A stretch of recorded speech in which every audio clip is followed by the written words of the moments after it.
The rivers and creeks that flow through our neighborhoods are home to a fascinating but oft unnoticed creature. With intriguing names like creeper, pigtoe, and heel splitter, it's a wonder why many of us aren't aware they exist. Although they perform key ecosystem services and have plenty to brag about, they opt for a quiet and humble life nestled in the stream bed. We're talking about our native freshwater mussels, of course. Freshwater mussels deserve some attention. For one, they clean the water. Freshwater mussels are basically little filters that pull out small particles, including pollutants. Just one of these guys can filter up to 20 gallons of water per day. When there's a bustling community of mussels, they form a powerful cleanup crew in our rivers and streams. So if you're a fan of clean water, you should be a fan of native mussels too. While grown mussels live a settled life in the stream bed, their youth are on the move. You see, a mama mussel produces baby mussels called glaucidia. The glaucidia have a better chance if they spread out across the stream. But as you can imagine, mussels aren't big movers. Instead, they're crafty hitchhikers. Most adult mussels have some kind of lure, many of them resembling small fish or bugs. When the lures convince a fish to come in for a bite, Mama ejects a cloud of baby mussels into its face. The baby mussels clomp down on the fish's gills and hitch a free ride. Ah, the thrill of youthful adventures, right? Ever dream of breaking free, grabbing a fish by the gills, and hitchhiking to a brighter tomorrow? After a brief stint as parasites, the juvenile mussels let go and set up camp in a new stream spot. Even though they're clever tricksters, freshwater mussels aren't immune to danger. In the late 1800s, American mussels were harvested by the boatload for the button industry. What seemed like a limitless supply of mussels was almost exhausted. Urbanization of our region soon followed, degrading stream habitat and introducing new pollutants into waterways. No wonder mussels are struggling to make a comeback. In fact, freshwater mussels are the most threatened group of species in North America. Given their critical role in cleaning water, their vulnerability is a concern. The truth is, we can't afford to lose them.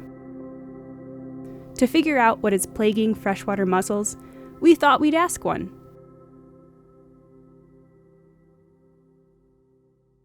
After second thought, we should ask the local experts instead.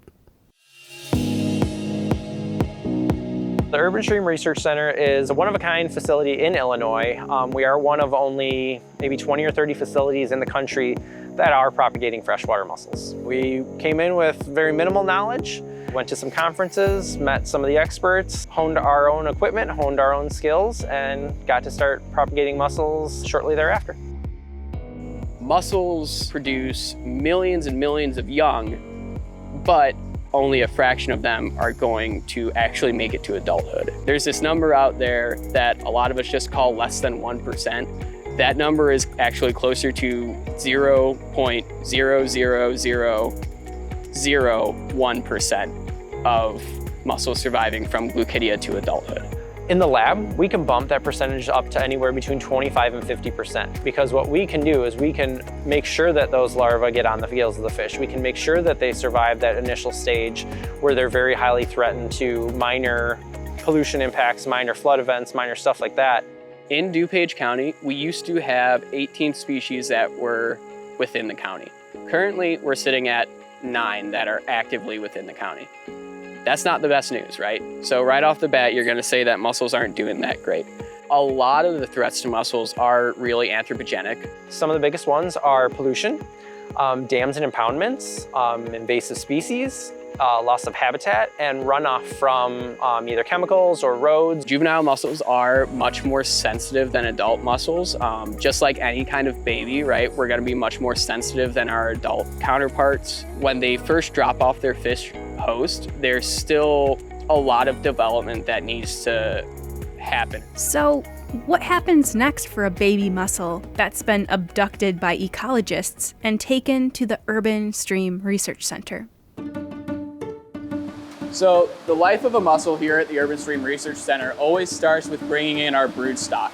We would bring our broodstock here into the lab, and then we would extract the glucidia from our broodstock in order to inoculate it onto our fish.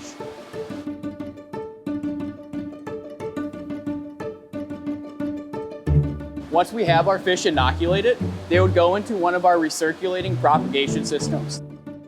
This system is made up of two 250-gallon tanks and a life support system meant to filter the water so that it keeps a healthy environment for those fish. As the mussels begin to drop off the fish after about 2 weeks after inoculation, we begin to harvest the mussels using a series of valves that will allow the water to flow through these pipes, in which case we would collect them in this mesh and then rinse them through a sieve tower in order to separate them according to size. Once our mussels are separated according to size, we go through to make sure that everyone's happy and healthy, and we'll get them into one of our primary rearing systems. Now, this system uses a pulse flow technique in order to create an environment that the mussels really enjoy.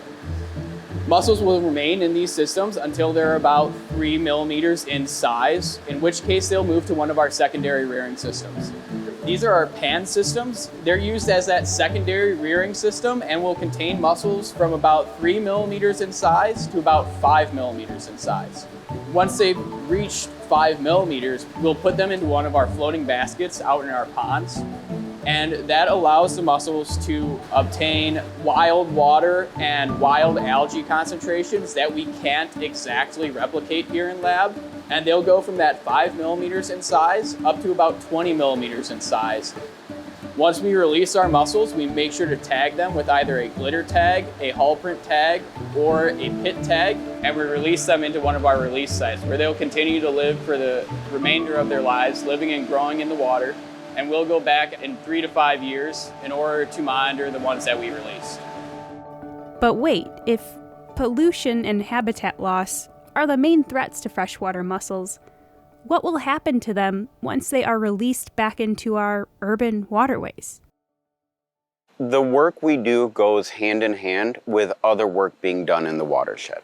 If we put all this effort into raising these organisms, and let's say we're very successful, and we go to release them, if we're not releasing them into a healthy habitat, then the positive effect of our work is limited.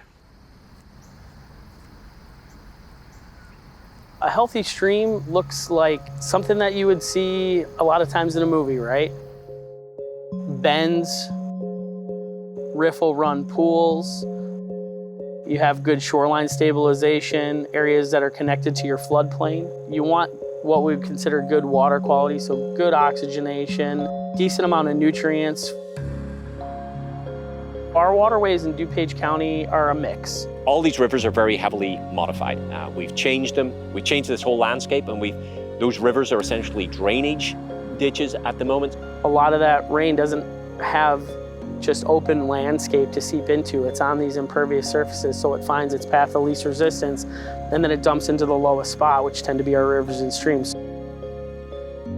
There's probably no amount of money that you can pour into a river system in a highly urban area to make it into one that has never been modified.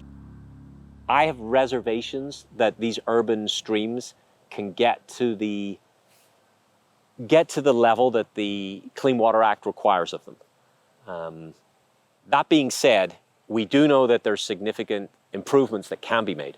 And so, the DuPage River Salt Creek Work Group prioritizes projects that will do the most to make our streams healthier. For measuring the health of a stream, the foundational component of that is a healthy fish population and insect population. We also measure the in-stream chemistry, and we also measure the stream habitat.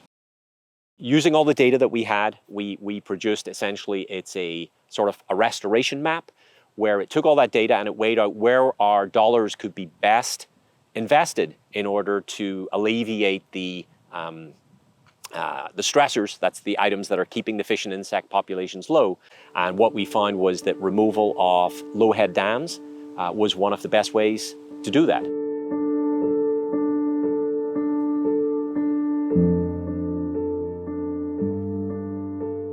One of the items that most depresses water chemistry in the river system is the presence of a dam. Just pulling that water there, all that sediment drops out. That water is, we call it residency time. It sits behind that dam, cooks in the sun. We get a blanketing of sediment upstream of the dam, which can bury their habitat. It also affects dissolved oxygen. Dams are often a large impediment for fish passage. There could be a lot of good habitat upstream. There could be great breeding areas upstream. We'll never know if we can't get those fish up. If a fish host goes downstream of a dam and they stay downstream and can't come back up, and that mussel needs that fish host, that mussel can no longer reproduce, that population will then decline and eventually perish. It affects both the biological life directly and the water chemistry directly. Removing the dam fixes all of that. The momentum for dam removal is building. Since 2005, 6 dams have been removed in DuPage County. Springbrook Prairie, Blackwell, Warrenville Grove, McDowell Grove, Churchill Woods, and the preserve at Oak Meadows. Letting our streams flow freely is a momentous step to restoring our urban waterways. But there's another DuPage County dam standing in the way. Fullersburg Woods Dam. It actually is the biggest, on Salt Creek, that is the single biggest obstacle to achieving the ecological goals that we want.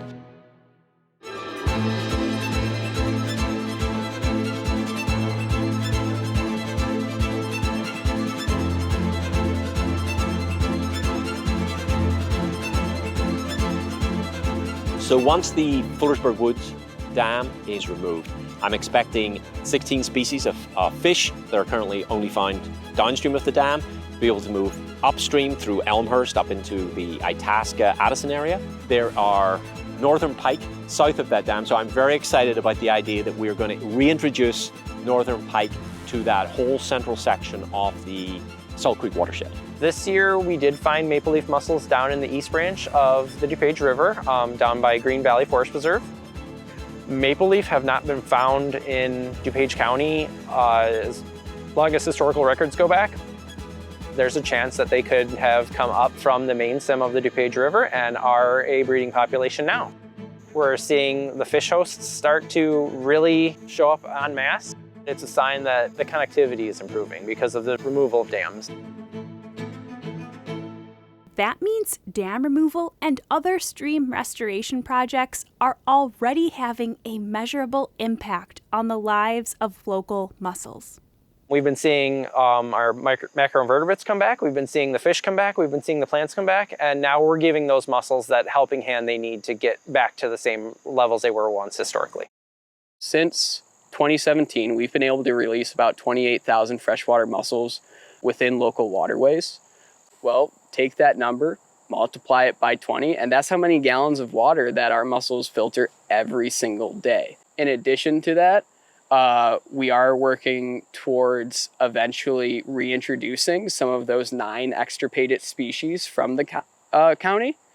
And so that's going to be something that's going to be even more like rewarding. If we get one of those species that it's extinct here, you know, it's nowhere, we can't find it in any of our waterways, but now we have the opportunity to go out, collect the brood stock, raise up the young, and stock them out into our rivers, and we just essentially, you know, undid an extinction event. Like, that's huge.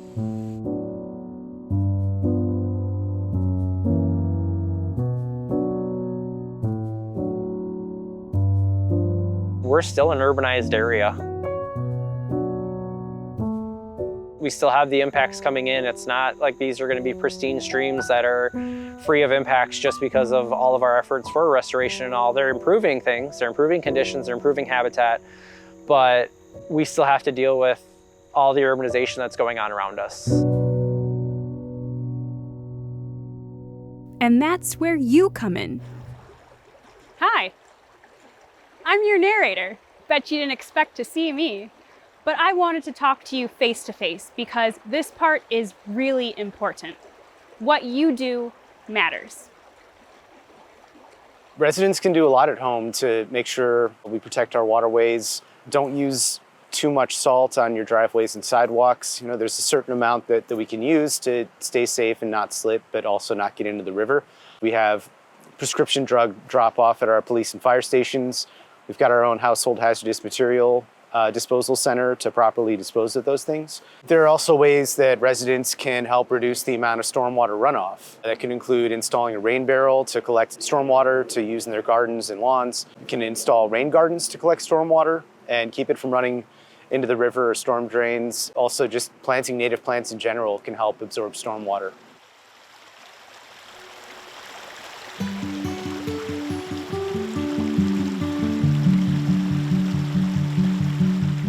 All my job is just worrying about the mussels. Are they getting enough food? Are they sleeping well? Did they have nightmares recently? Kind of a thing. They're all our babies. The first time we put them out and saw mussels that we put out that were gravid and had babies of their own in their gills, it's exciting. We're like grandparents then at that point. So I think the biggest reason that people should care about mussels is because of what they bring to nature. They're nature's filtration system, and that should speak volumes to what people want, because everybody wants clean water, everybody needs clean water. And clean water helps everything else that lives on water, in water, around the water. People use these streams for recreation, people use these streams for fishing, and everything we do is trying to make it all better so that everyone can enjoy it, from people down to the animals. While we can't completely undo the effects of urbanization, if we all work together, we can make our rivers and streams cleaner and healthier for fish, bugs, birds, people, and of course, freshwater mussels.